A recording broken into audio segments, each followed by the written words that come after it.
ప్రభువును రక్షకుడైన యేసు ప్రభు నామములో అందరికి వందనములు తెలియజేస్తున్నాను. అందరు క్షేమంగా ఉన్నారా? మరి ఒక రోజులోకి వచ్చి ఉన్నాం. మనం దేవుడు మనల్ని ప్రేమించి ఆదరించి ఆయన కృప మనపై ఉంచి మరి ఒక రోజును మనకిచ్చినందుకు ఆయనకి ఎంతైనా కృతజ్ఞతలు చెల్లించబద్దులమై ఉన్నాము. కనుక మీరందరూ కూడా రండి. మరి ఈరోజు వాగ్దానం చూసుకొని ఎప్పట్లాగే రోజు ఒక వాక్యమును మనం చూసుకుంటున్నాము. ముఖ్యంగా మనం ఇప్పుడు ధ్యానించుకుంటున్నాము ప్రార్థనలు. బైబిల్లో కొంతమంది ప్రార్థనల వల్ల కలిగే విజయాలని చూసుకుంటూ ఉన్నాము. మోషే ప్రార్థనల విజయాలు చూసాము, దావీదు గారి ప్రార్థనల విజయాలు చూసాము, అలాగే దానియేలు గారి విజయాల ప్రార్థన చూసాము, అలాగే యోబు గారి ప్రార్థన వల్ల తన మునుపటి స్థితిని ఎలా దేవుడిచ్చాడో చూసుకున్నాము. ఈరోజు ఇంకొకరి విషయమై మనం ధ్యానించుకోబోతుండగా ముందుగా దేవుడు మనకి ఈరోజు ఏ వాగ్దానం ఇచ్చున్నాడో ఒకసారి చూసుకొని తర్వాత మన వాక్య భాగంలోకి వెళ్ళిపోదాము. రండి. 42వ కీర్తనలు 10వ వచనం. 42వ కీర్తనల గ్రంథము 10వ వచనం. నీ దేవుడు ఏమాయనని నా శత్రువులు దినమెల్లా అడుగుచున్నారు. నీ దేవుడు ఏమాయనని నా శత్రువులు దినమెల్లా అడుగుచున్నారు. వారు తమ దూషణల చేత నా ఎముకలు విరుచుచున్నారు. దూషణల చేత దావీదు మహారాజు చెప్తున్నమాట. తన దూషణల చేత నా ఎముకలు విరుచుచున్నారని చెప్తున్నారు. చూడండి ప్రియులారా, కొంతమంది దూషిస్తున్నారు, కొంతమంది అవమానపరుస్తారు. మాకు అది జరుగుతుంది ఇది జరుగుతుంది అంటారు. కానీ 42వ కీర్తన ప్రధాన గాయకునికి కోరహ కుమారులు రచించిన దైవధ్యానం. కోరహ కుమారులు రచించిన దైవధ్యానము 42వ అధ్యాయము 10వ వచనంలో ఈ మాట చూసుకుంటున్నాం. దేవుడు ఏమాయనని నా శత్రువులు దినమెల్లా దూషించుచున్నారు. దేవుడు ఏమయ్యాడమ్మా? నీ దేవుడు ఏమయ్యాడు? నువ్వు ప్రార్థిస్తున్న దేవుడు నీకు మేలు చేయలేదా? నీ ప్రార్థన దేవుడు వినలేదా అని ఎగతాళి చేస్తున్నారంట, దూషిస్తున్నారంట. దినమెల్లా ఆ బాధతో వారి ఎముకలు విరిగిపోతున్నాయి అన్నట్లుగా మరి కోరహ కుమారులు రచించిన దైవ ధ్యానంలో ఈరోజు మన వాగ్దానంగా చూసుకొని ఉన్నాము. దేవుడు ఈ వాగ్దానం దీవించి ఆశీర్వదించుగాక. ఎలాంటి దూషణలు పడుతున్నారో కొంతమందిని బైబిల్లో ఈరోజు చూసుకోబోతున్నాము. వారి ప్రార్థనల వల్ల కలిగే విజయాలు ఎలాంటి ప్రార్థన? విశ్వాసం కలిగిన ప్రార్థన. విశ్వాసంతో ప్రార్థన చేస్తే సమస్తము కూడా మనకి సాధ్యమే. దేవుడు ఇచ్చేస్తాడండి, అంతే. భయపడనవసరం లేదు, దిగులు పడనవసరం లేదు, జడియనవసరం లేదు. మనం ఎలాంటి వాళ్ళమైనా కూడా ఆయన మన దీన స్థితిని గుర్తించి సర్వశక్తిమంతుడు మనకి ఇవ్వాల్సిన దీవెనలు ఖచ్చితంగా ఇస్తాడు. ఏ పాటి దానని నీవు నన్నెంతగానో ప్రేమించావు, అంచెలంచెలుగా హెచ్చించి నన్నెంతగానో దీవించావు. వందనం యేసయ్యా, వందనం యేసయ్యా, వందనం యేసయ్యా, వందనం యేసయ్యా. నీవు చేసిన మేళ్లకు, నీవు చూపిన కృపలకు, ఎన్నో మేలు ఎన్నో కృపల దేవుడు మనకు చూపించున్నాడు, చేసి ఉన్నాడు. ఈరోజు బ్రతికున్నామంటే ఇది ఆయన ఇచ్చిన కృప కదా. ఇంతకన్నా సాక్ష్యం ఏముంది? ఒక సహోదరుడు నా దగ్గరకు వచ్చి నిలబడ్డాడు.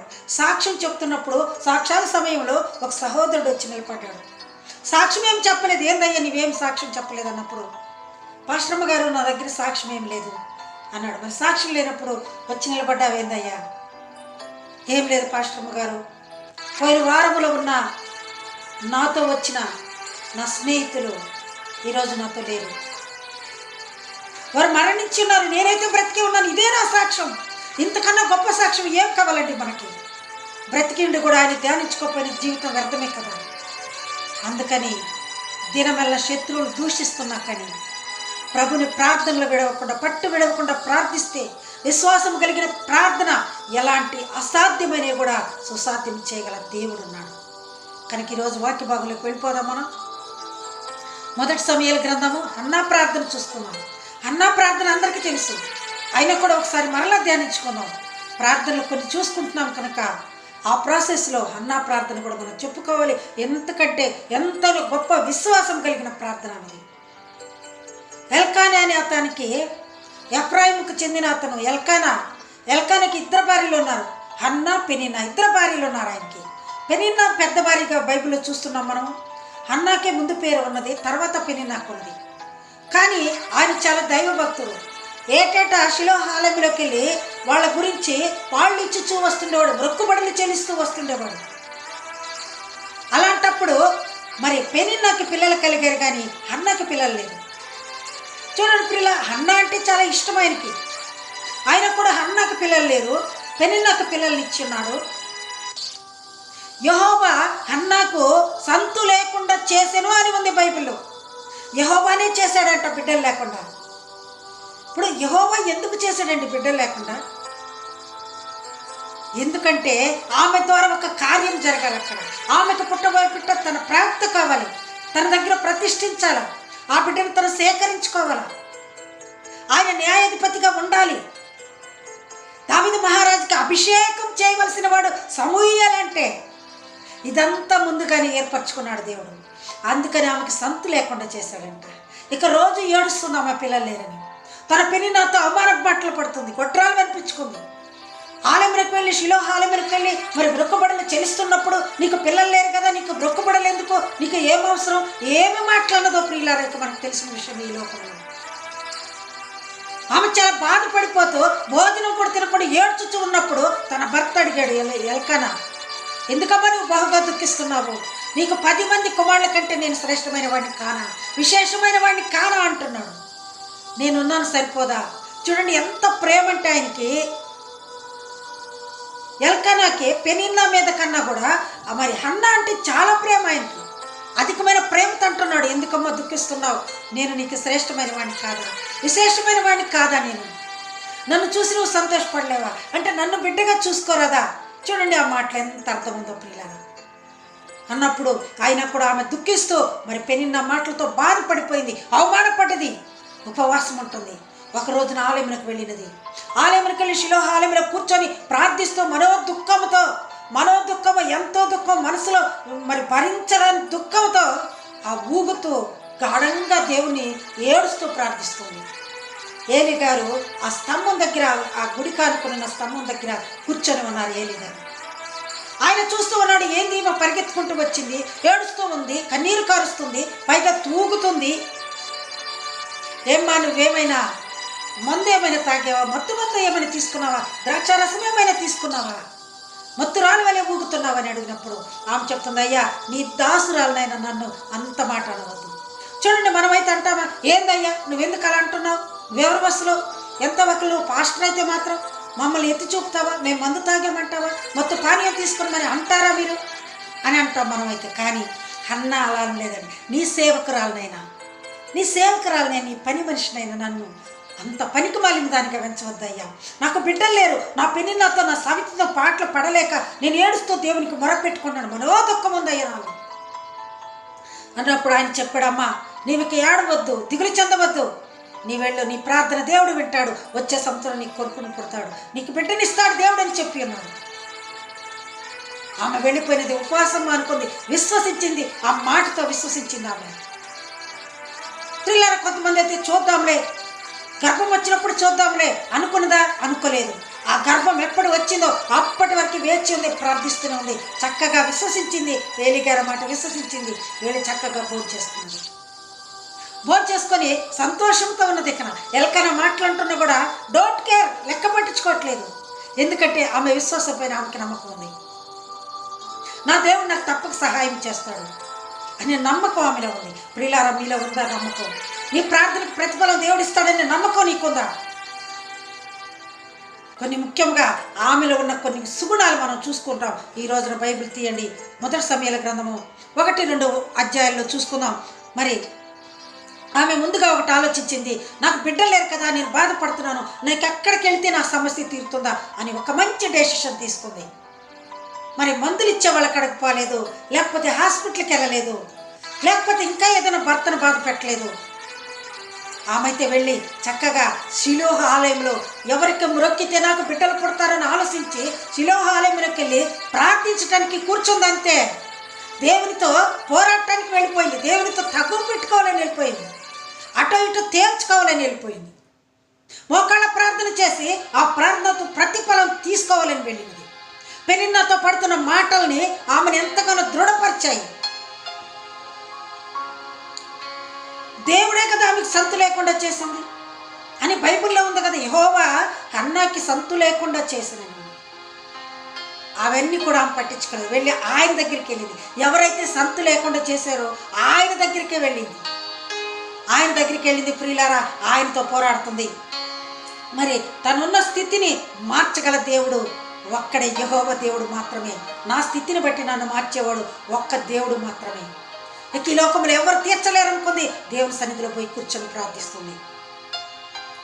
ఆ రోజు నుంచి ఉపవాసం మానేసింది. గట్టిగా నమ్ముకున్నది దేవుణ్ణి. ఏలీ గారు చెప్పిన మాట విశ్వసించింది. ఆమె ప్రార్థన పైన ఆమెకి నమ్మకం ఉన్నది. ప్రార్థన ఒక విజయంగా భావించింది ఆమె.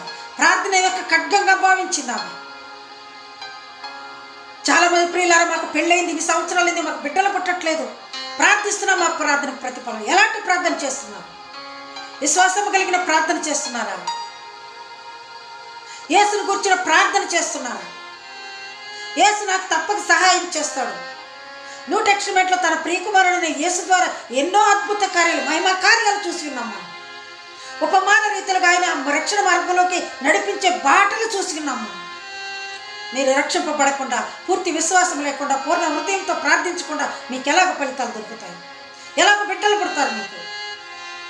మీరు మందులు వేసుకోవచ్చు, డాక్టర్ దగ్గరికి వచ్చి ఏదైనా కావచ్చు, ఎనీహౌ ఏదైనా కూడా ప్రభు చిత్తం లేదు జరగదు కదా.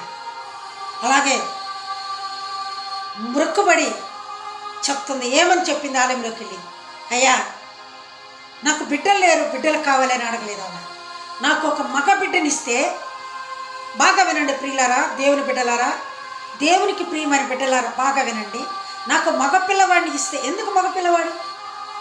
మగపిల్లవాడు. ఈరోజు మగవాళ్ళు చాలామంది ఆలయంలోకి వచ్చి కూర్చోలేకపోతున్నారు. ఎక్కువ స్త్రీలనే చూస్తున్నాను నేను ఎన్నో ఆలయాల్లోకి, ఎన్నో దేవుని సన్నిధి, ఆయన సంఘాల్లో, ఆయన ఆలయాల్లో, ఎన్నో సంఘాల్లో బోధించాను నేను. ఒక సంఘమని కాదు, అనేక సంఘాలు, అనేక విధములైన పేర్లు పెట్టుకున్న సంఘాలు. ఎన్ని పేర్లు పెట్టుకున్న రక్షకుడు ఒకడే. అలా ఎన్ని సంఘాల్లో, నాకైతే సొంత సంఘం లేదు. కానీ ఒకవేళ సొంత సంఘం ఉంటే ఆ సంఘంలో ఉన్న వారికే వాక్యోపదేశం చేసేదాన్నేమో, దేవుని గురించి తెలియపరిచేదాన్నేమో, చెప్పిన వాళ్ళకి చెప్తూ ఉండేదాన్నేమో. కానీ నాకు సొంత సంఘం లేదు ప్రియులారా. దేవుడు నన్ను అనేక చోట్ల వాడుకున్నారు. ఒక చోట కాదు, 2 చోట్ల, లెక్కలేనన్ని చోట్ల దేవుడు నన్ను నడిపించాడు. ఎన్నో చోట్లకి నా నోటితో నేను నిజ రక్షకుడని, యేసును గుర్తెరగండి అని తెలియపరిచేటందుకు ఎన్నో చోట్లకు దేవుడు నన్ను పంపుతున్నాడు. గొప్ప మహాసభల్లో, వేదికల మీద మాట్లాడే అవకాశం దేవుని గురించి నాకు ఇచ్చాడు దేవుడు. నేను ఊహించని రీతిగా నన్ను గౌరవపరిచే విధంగా నేను దేవుని సన్నిధిలో పేరు తెచ్చుకొని ఉన్నాను. నేను ఎప్పుడు అనుకోలేదు ఇంత గొప్ప పేరు నేను తెచ్చుకుంటానని. ట్రైనింగ్ చేసినా, ఏది చేసినా కూడా ఇంత పేరు ఉంటుందా? చేసినా కూడా మనకు ఆ పేరు వస్తుంది, రెవరెండ్ అని వస్తుంది, డాక్టరేట్ వస్తుంది, ఇంకా ఏదేదో వస్తుంటాయి. కానీ దేవుని గురించి నిజముగా చెప్పవలసినది చెప్పినప్పుడే మనకు ఆ గౌరవం దొరుకుతుంది.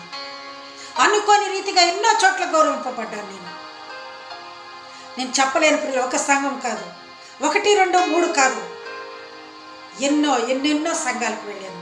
దేవుడు నన్ను ఆ విధంగా వాడుకున్నాడు. ఎందుకంటే ఆయన నిజ దేవుడని నేను గుర్తెరిగాను.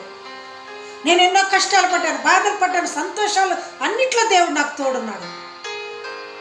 ఎన్నోసార్లు చావు వరకు వెళ్ళి తిరిగి వచ్చాను. ఈరోజు బ్రతుకున్నానంటే ఆయన వాక్యం బోధించకుండా, ఆయన గుర్తెరగకుండా, ఆయన గురించి తెలుసుకోకుండా, తెలుసుకున్నది ఇతరులకు చెప్పకుండా నేను ఉంటే వ్యర్థురాలనే నేను. మీరు ఎంతమందికి చెప్తున్నారు వాక్యం? మీరు ఎంతమందికి ప్రార్థించుకోమని చెప్తున్నారు? విశ్వాసం కలిగిన ప్రార్థన చేసుకోండి అన్నవాళ్ళని ఎంతమందికి చెప్తున్నారు? సరే మాకు ఇది జరిగితే మేము మొక్కు తీర్చుకుంటామని ఎంతమందికి చెప్తున్నారు? ప్రసంగి గారు చెప్పారు కదా 5:5లో, మీరు మొక్కుబడి చెల్లించాలనుకుంటే ఖచ్చితంగా చెల్లించండి, లేకపోతే అసలు మొక్కుకోకుండా మేలు. నీ నాలుకతో చేసిన పాపమును, మాటలను నీ దేహమునకు శిక్ష కలిగించే పని వద్దని చెప్తున్నాడు. నాలుకతో చెప్పిన మాటకి ఒకవేళ ఆ మొక్కుబడి తీర్చకపోతే నీ దేహానికి శిక్ష వస్తుందని ఆయన క్లియర్గా స్టేట్మెంట్ ఇచ్చేసింది. ఈమె మొక్కుకుంది, హన్నా మొక్కుకుంది. ఏమని? నాకు మగపిల్లవాడు పుడితే నేను ఇంటికి తీసిపోయి బాగా చదివించుకొని మంచి ఉద్యోగం తెచ్చుకొని మేమందరం బ్రతుకుతాము అని చెప్పలేదు.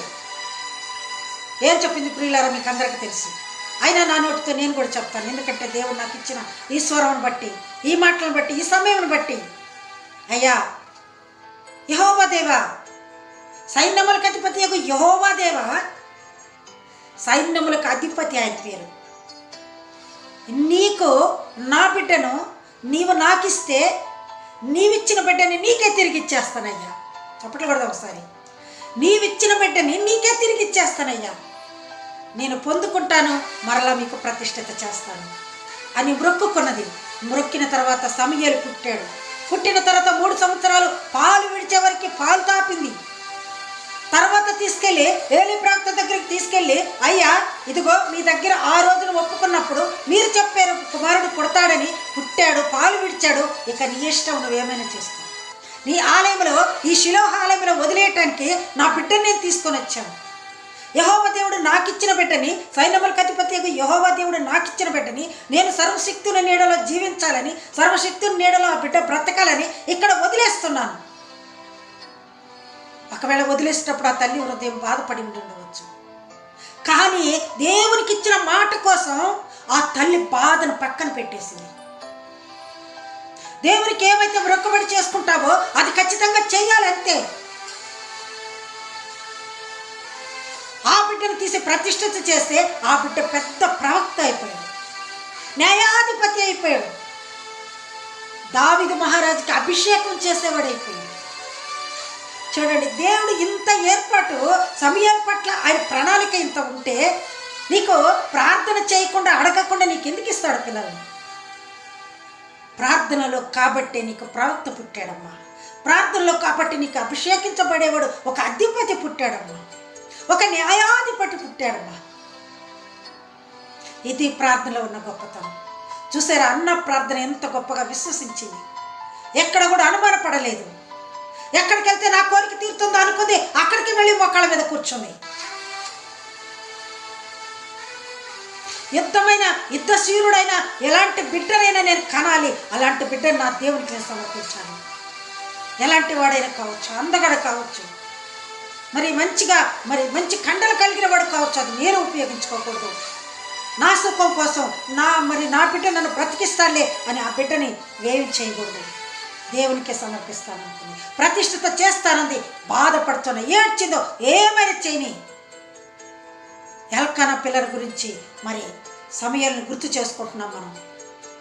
పెరిగిన కన్న బిడ్డల గురించి మనకు బైబిల్లో పెద్దగా లేదు. కానీ ఎల్కానా తన ముద్దుల భార్య అయిన హన్నాకి పుట్టిన బిడ్డ సమూయేలు గురించి ఈరోజు తెలుసుకునే అవకాశం మనకు వచ్చినది. ఎలాగో ప్రార్థన ద్వారా ఆమె విజయం కలిగించుకున్నది, విశ్వాసం ద్వారా ఆ బిడ్డను పొందినది. ఆమె చెప్పిన మొక్కుబడి ఖచ్చితంగా తీర్చుకుంది.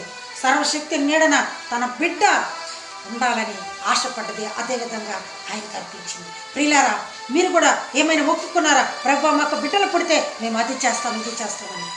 ఒకవేళ మొక్కుకొని ఉంటే ఖచ్చితంగా ఆ మొక్కుబడి తీర్చండి. లేకపోతే నాలుగుతో మాట్లాడిన మాటకి దేహంలో శిక్ష కలిగించుకోవద్దు. దేవుని కృప మీ అందరిపైన ఉంటుంది. విశ్వాసం కలిగిన ప్రార్థన చేసుకోండి. కుటుంబంలో కన్నీరు కావచ్చు, కలతలు కావచ్చు, బాధలు కావచ్చు, అప్పుల బాధ కావచ్చు, ఏదైనా కావచ్చు, అన్నీ కూడా దేవుడు తీర్చేదానికి సిద్ధపడి ఉన్నాడు. విశ్వాసం కలిగిన ప్రార్థన చేసి చూడు. విశ్వాసం కలిగిన ప్రార్థన చేసి చూడు. విజయాలను కూడా నీ సొంతం చేస్తావు. ఈ దిన మన దేవుడు మనకి ఈ వాక్యం ఇచ్చినందుకు ఆయనకే కృతజ్ఞతలు చెల్లించుకుంటాం. నీవు నా తోడు ఉన్నావయ్యా, నాకు భయమేల నా యేసయ్యా. నీవు నాలోనే ఉన్నావయ్యా, నాకు దిగులేల నా మెస్తయ్యా. ఏ తోడు, ఏ నీడ, అన్నీ ఆయన ఉన్నప్పుడు మనం ఎందుకు భయపడాలి? విశ్వాసంగా ముందుకు సాగుదాం. God bless you all. Thank you, Ananda.